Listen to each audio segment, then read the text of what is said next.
Saudação com a santa paz do Senhor Jesus, irmãos, a todos, a Shalom, paz de Deus. Dou graças a Deus pela oportunidade de estar aqui mais uma vez, conversando com vocês. E hoje, irmãos, Deus me colocou no meu coração o desejo de estar falando a respeito de alguns assuntos que vem me deixando bastante preocupado. Depois da abertura da internet, irmãos, como eu já falei em alguns vídeos anteriores, nós estamos tendo oportunidades de conhecer diversos tipos de publicações, acesso a muita informação, e isso não é ruim. Estudar sobre a palavra de Deus é bom, tá? A palavra do Senhor nos diz, eu vou mostrar isso em versículos dentro da Bíblia, que é necessário, tá? Aonde muitos hoje dizem por aí que não podemos estudar a Bíblia porque tudo é revelado pelo Espírito Santo, mas o Espírito Santo não vai te contar nada, apesar dele ter todo esse poder, mas ele não vai ficar te dando em miúdos aquilo que você não se preocupou em aprender, tá? Ele nos faz lembrar, mas contar para nós, dizer para nós aonde está escrito, se você não tiver interesse em procurar, esse não é o papel do Espírito Santo, tá? Então você que tem acesso a conteúdos, você que tem a possibilidade de buscar o conhecimento, corra atrás, porque isso é necessário, tá? E o que eu estou querendo dizer com isso, irmãos, é que muitas pessoas não estão sabendo fazer como é que se diz? Uma seleção daquilo que aprende, daquilo que se lê, tá? E começa a pegar textos que não se sabe realmente a origem, tá? E absorve aquilo como uma verdade absoluta. Outros traduzem a Bíblia a seu bel prazer, tá? Muitas vezes cometendo heresias. Nós estamos vendo nos últimos tempos algumas pessoas pregando a respeito do estudo da palavra, tá? Dizendo que não é necessário, né? Que é heresia, aquele que estuda, aquele que faz teologia, e a teologia nada mais do que o estudo sobre Deus, tá? Não é que nós vamos aprender sobre Deus, porque ninguém entende Deus.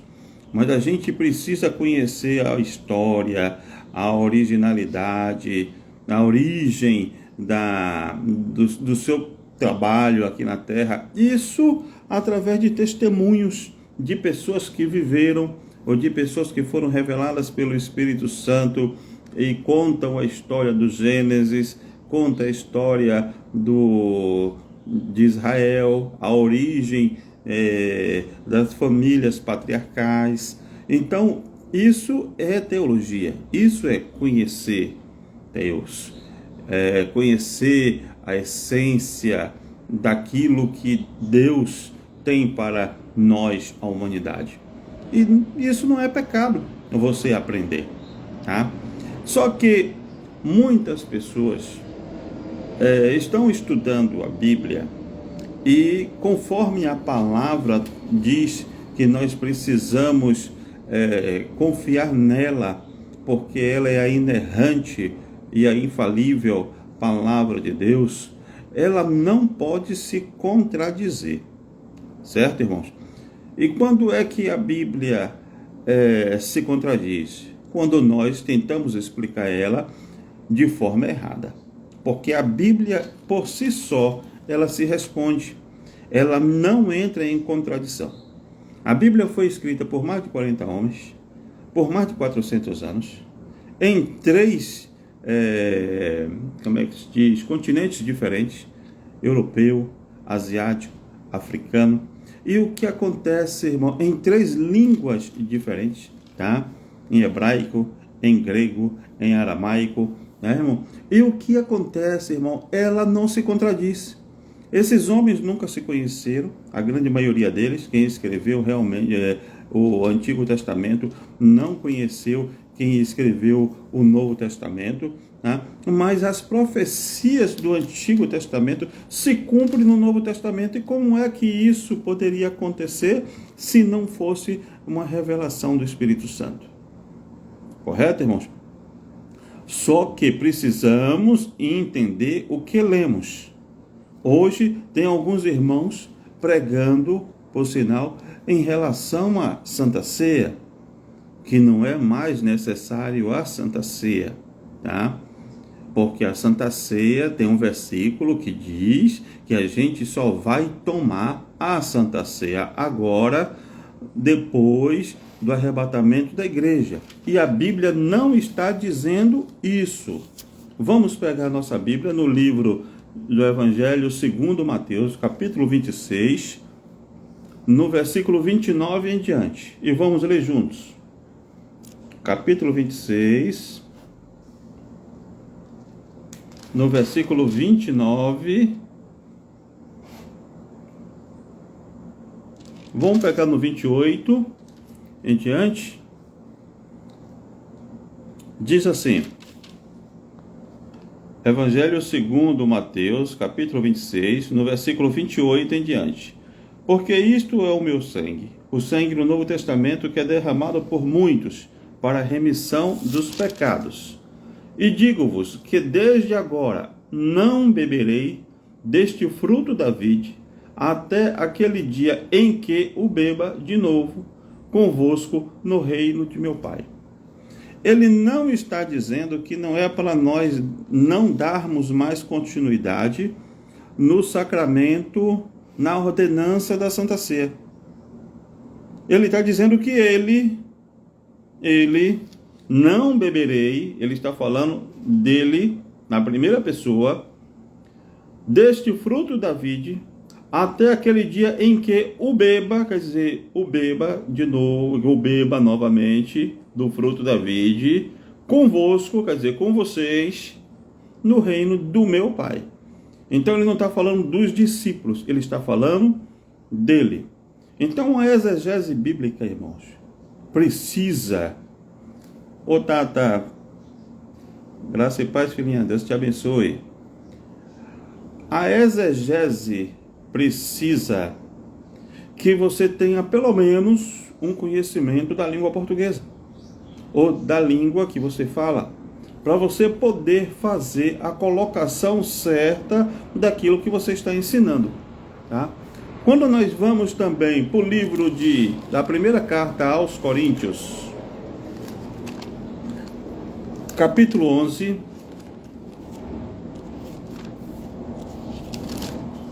primeira carta aos Coríntios, capítulo 11,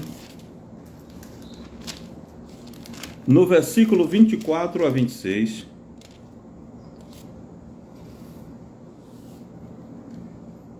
vamos pegar do 25, diz assim: semelhantemente também, depois de cear, tomou o cálice, dizendo: este cálice é o Novo Testamento no meu sangue. Fazei isto todas as vezes que beberdes em memória de mim. Porque todas as vezes que comerdes este pão e beberdes este cálice, anunciais a morte do Senhor até que venha. Paz do Senhor, irmão Carlos, André, irmã, a missionária Ana Lúcia, Deus abençoe. Irmão Carlos André deve ser o pastor, né? Deus abençoe.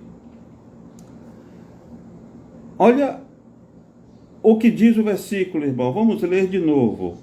Versículo 24 a 25 a 26.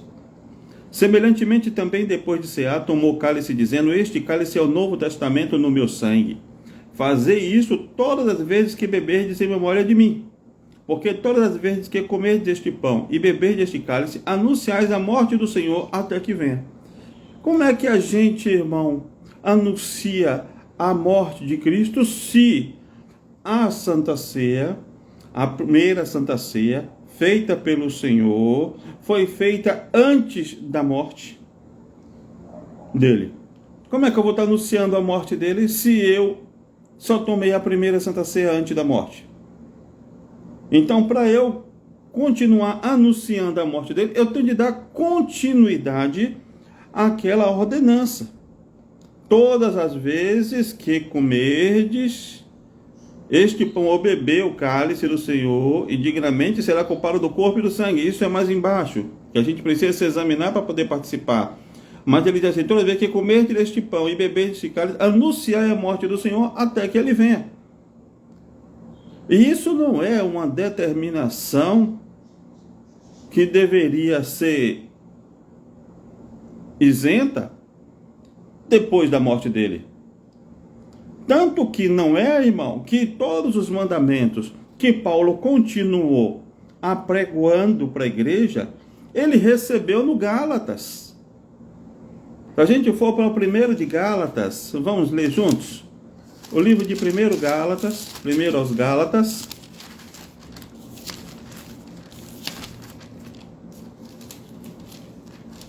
Primeiro de Gálatas.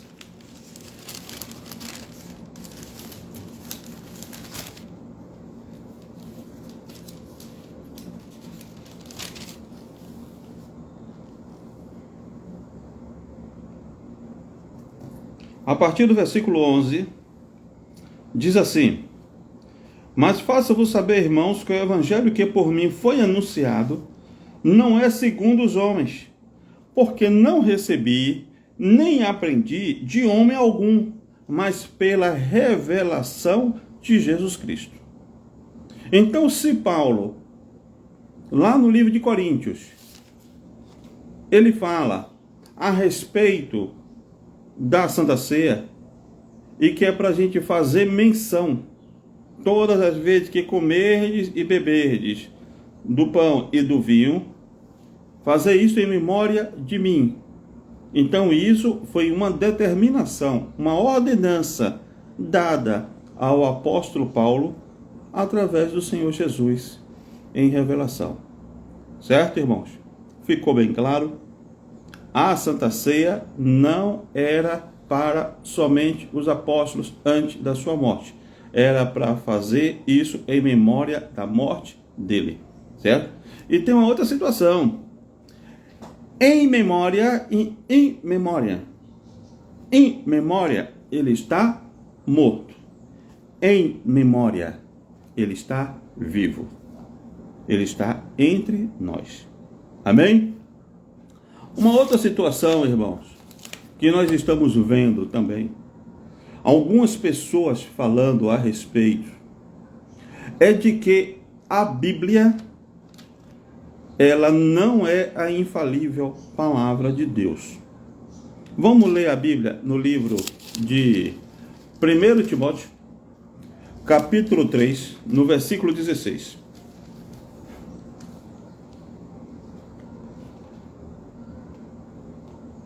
Primeira carta a Timóteo, capítulo 3, no versículo 16. Diz assim: toda Escritura, divinamente inspirada, é proveitosa para ensinar, para redarguir, para corrigir, para instruir em justiça, para que o homem de Deus seja perfeito e perfeitamente instruído para toda boa obra. Então, toda Escritura divinamente inspirada, ela foi inspirada por Deus, por alguém divino, e ela é proveitosa para chamar atenção, corrigir algum defeito, algum erro, e para ensinar em justiça, para que a pessoa que vai ser instruída seja perfeita, e que ele seja perfeitamente instruído, ensinado para a tua boa obra. Então, irmãos, não podemos em hipótese alguma dizer que a palavra de Deus, que a Bíblia Sagrada, ela é um livro comum. Ela não pode ser um livro comum. É um livro perseguido. Nós vimos aí reis nós vimos impérios que tentaram tirar a Bíblia da mão do povo. Nós vimos o próprio Satanás querendo usar a Bíblia na tentação de Jesus para confundir o Senhor. Nós vimos igrejas serem derribadas na época do Império Romano. Porque tem gente que diz que só existe igreja nos dias de hoje, constituída pela lei só no dia de hoje. Mas na época também da igreja primitiva, quando o Senhor começou a chamar um grande povo através da pregação dos apóstolos, igrejas eram compradas e tiradas as paredes para que pudesse caber uma maior quantidade de povos. E com isso foi se levantando um espírito da inveja de tal forma que destruíram aproximadamente 26 a 28 casas-igrejas daquela época. Então, irmãos, a palavra era sempre perseguida. Mataram mais de 6 milhões de judeus por causa da palavra, por causa do nome Filhos de Deus. Então, irmão, é o único livro que muda caráter, é o único livro que muda a personalidade, que transforma a vida. E alguém abrir a boca para dizer que ela não é a infalível palavra de Deus, que ela contém a palavra de Deus, como se existisse coisa ali dentro que não fosse palavra de Deus? Não existe lógica para esse ensinamento, irmão. Tudo que está ali, que seja bom, é palavra de Deus, que seja mal, é conselho de Deus para você não cometer, é testemunho, tá?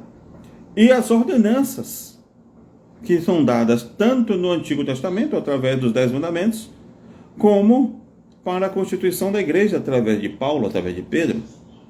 Então, toda ela é a infalível palavra de Deus. Amém? As Escrituras, irmãos, ela tem um poder muito, mas muito grande. Nós vamos ler também aí, o que é que diz em 2ª carta a Pedro, capítulo 1, versículo 20 e 21. 2ª carta a Pedro, capítulo 3, versículo 20 e 21.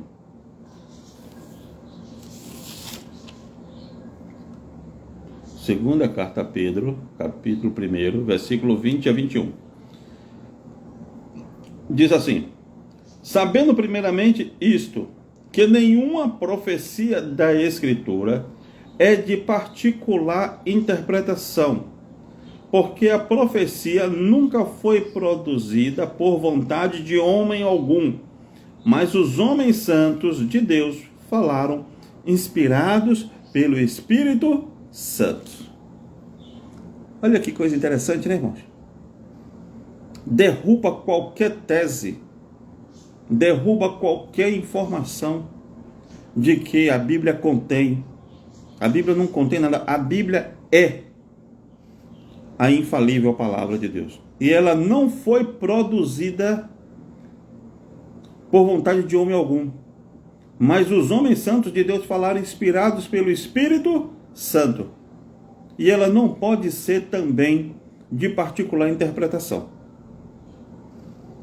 Tem gente que pega a Bíblia e tenta explicar a seu bel prazer. Só que a Bíblia em si, irmão, ela tem textos que contextualiza o que ela está querendo dizer.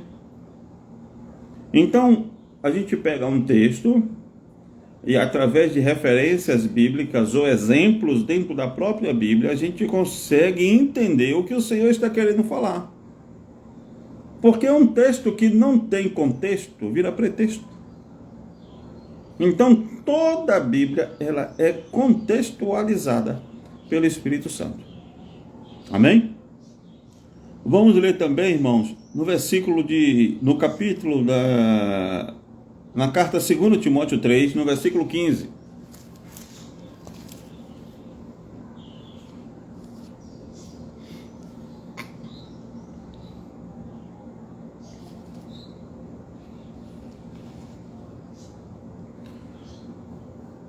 Hoje nós vamos ver aqui também que existem pessoas que dizem que a gente não pode ler as Escrituras e estudá-las. Porque aquele que estuda a palavra, estuda a Bíblia, está cometendo heresia, tá? Está comendo farelos, tá? Porque a palavra ela tem de ser revelada estritamente pelo Espírito Santo, sem você fazer uma exegese dela, sem você estudá-la da forma correta, entendeu? Para poder ter uma visão mais ampla do que Deus está querendo dizer, para ver se Deus está falando com nós nessa época, ou se era algo para a igreja do passado, para o povo do passado. Porque tudo isso a gente precisa entender, e a gente só vai conseguir entender quando a gente conhece as Escrituras. E quando o apóstolo Paulo está conversando com Timóteo, ele diz assim: tu, porém, tens seguido a minha doutrina, modo de viver, intenção, fé, longanimidade, amor, paciência. No versículo 10 em diante. Perseguições e aflições tais quais me aconteceram em Antioquia, em Icônio e em Listra. Quantas perseguições sofri, o Senhor de todas me livrou. Isso é Paulo conversando com Timóteo. E também todos que piamente querem viver em Cristo Jesus padecerão perseguições. Porque tem gente que acha que ser crente, no caso, é viver uma vida regalada, tranquilo, sem problema nenhum, porque está debaixo das asas do Onipotente, nem o mal me sucederá, nem praga alguma chegará à sua tenda. Não é assim que bem funciona, tá? Porque a Bíblia está dizendo aqui que quando você se compromete em servir a Deus, você mexe com o ninho do inferno. Você mexe com o ninho do diabo. E com isso você começa a sofrer perseguições, afrontas, tá? Mas isso é somente para aqueles que querem piamente servir a Cristo Jesus. Mas os homens maus e enganadores irão de mal a pior, para pior, enganando e sendo enganados. Tu, porém, permanece naquilo que aprendeste, e de que foste inteirado, sabendo de quem o tens aprendido. É muito importante também, irmão, saber com quem nós estamos aprendendo, tá? Porque eu posso ensinar alguma coisa que para mim, no caso, é uma verdade absoluta, está errado, e você pode estar levando em consideração tudo aquilo que eu estou ensinando e aprendendo errado junto comigo. Então precisa se saber realmente se o que eu estou ensinando condiz com a Sagrada Escritura, para que você aprenda corretamente. Aí no versículo 15 diz assim: e que desde a tua meninice sabes as sagradas letras que podem fazer-te sábio para a salvação pela fé que há em Cristo Jesus. Então quem abre a boca para dizer hoje que a letra mata, o Espírito vivifica, que a gente não pode ler a Bíblia, não pode estudar, porque quem estuda a Bíblia está cometendo heresia, quem estuda a Bíblia está comendo farelo, que a gente tem de ser guiado piamente pelo Espírito Santo. A gente precisa entender aonde é que o Espírito Santo se encaixa nisso aí. Porque pode ter alguém usando o púlpito lá com o microfone, que é um poderoso instrumento de persuasão, e ensinar coisas erradas, prometer coisas erradas, dizendo que está sendo usado pelo Espírito Santo sem ser. E o que acontece, irmão, por você não conhecer as Escrituras, como Timóteo, desde a meninice, sabendo as sagradas letras, se fez sábio para a salvação. Então a gente precisa entender que para a gente poder estar dizendo amém no púlpito, precisa saber realmente se o que está sendo pregado naquele púlpito está vindo da parte de Deus pelo Espírito Santo. E para você ter essa consciência, você precisa conhecer as letras das Sagradas Escrituras. Então precisamos tomar bastante cuidado, irmão, com aquilo que é ensinado. E não é pecado, você não está comendo farelo ou coisíssima nenhuma. Porque Moisés, para poder estar na frente do povo, primeiro teve de se aperfeiçoar. Deus fez um estágio com ele na casa de Faraó, para poder conversar com o Faraó. Para Paulo poder ser levado à frente dos reis, Ele precisou também ser mestre e doutor da lei aos pés de Gamaliel para poder ter profundidade de conhecimento, para poder falar com alguém que conhecia a lei de ponta a ponta. Então, para isso acontecer, você precisa estudar as sagradas letras da Escritura.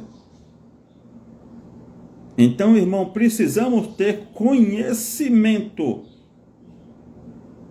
E o Senhor, o nosso Deus, nunca impediu, proibiu de que você recorresse a esse conhecimento para poder entendê-lo, compreendê-lo melhor.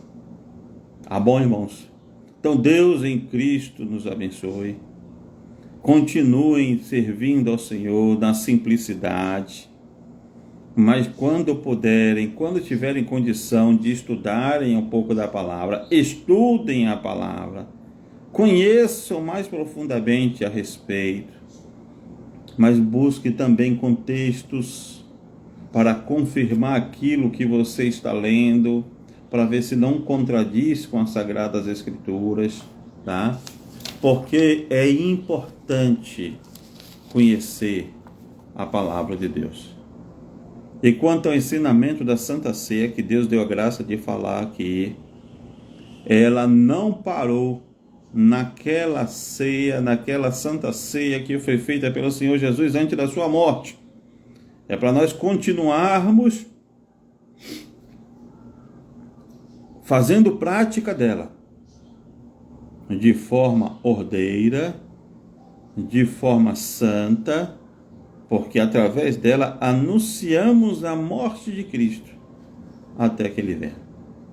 Deus abençoe. Saudações a todos com a paz do Senhor Jesus. A paz de Deus. Shalom.